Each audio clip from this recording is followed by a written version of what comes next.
I've done a few videos so far talking about my experiences as a graduate student and academic researcher, and in those videos I've mentioned how money factors into the work I do. So today I thought I'd give you an overview of some of the ways to get and use money as a grad student.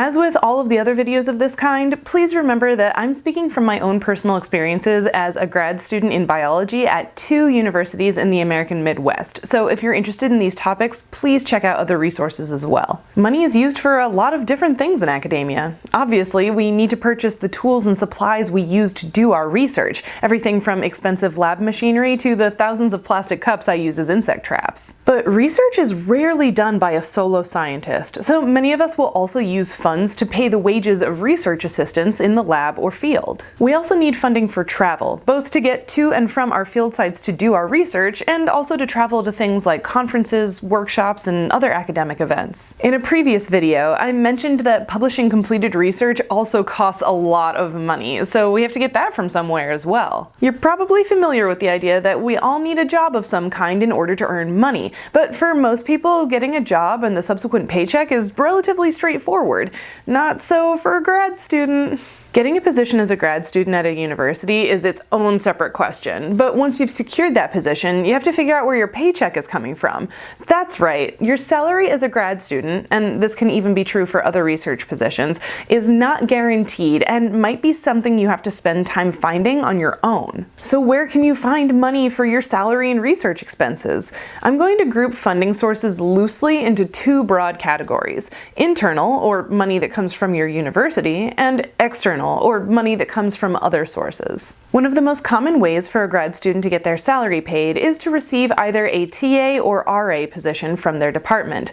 TA stands for teaching assistant and RA stands for research assistant. In either case, these positions are paying you to do work in addition to whatever you're doing for your own thesis research. Many universities rely heavily on TAs to teach courses to undergraduate students. A TA position could be as simple as making copies and grading assignments for a large lecture class, or as intensive as teaching a hands-on lab class complete with field trips. In either case, a TA is usually assisting or being supervised by a staff or faculty member. With class time, office hours, prep, and grading, this can be 20 or more hours of extra work each week, but every experience will be different. An RA position is similar in that you'll be assisting someone with research. This person is usually a faculty member, but sometimes RAs wind up getting assigned to help other grad students with their projects. TA and RA positions are, at least in my experience, some of the most common ways for grad students to get their paychecks, but many universities and departments will only have a limited number of these positions available, so they're not always a sure thing. Another way to get internal funding from your university is through fellowships.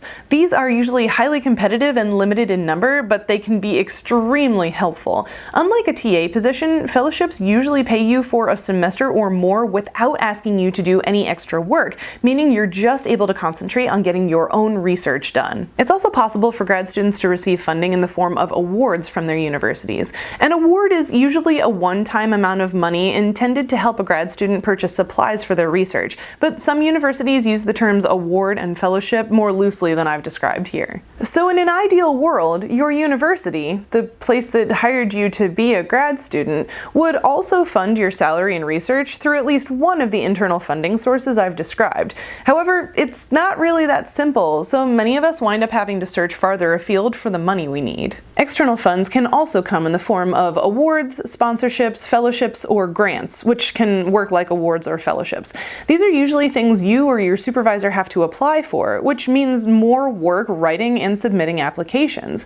As with the other kinds of funding I've mentioned, external funding sources are usually competitive and limited, which means you might put in a lot of work writing applications and then not receive the money. The sources of external funding can take a lot of forms as well. You could get money from a governmental agency like the National Science Foundation or the Department of Energy, a non-governmental agency like the Nature Conservancy or the World Wildlife Fund, a special interest group, or even a private company. The list of places you could apply for funding is huge, and a researcher might spend up to 50% of their time writing grants and only have a 20 to 25% chance of success.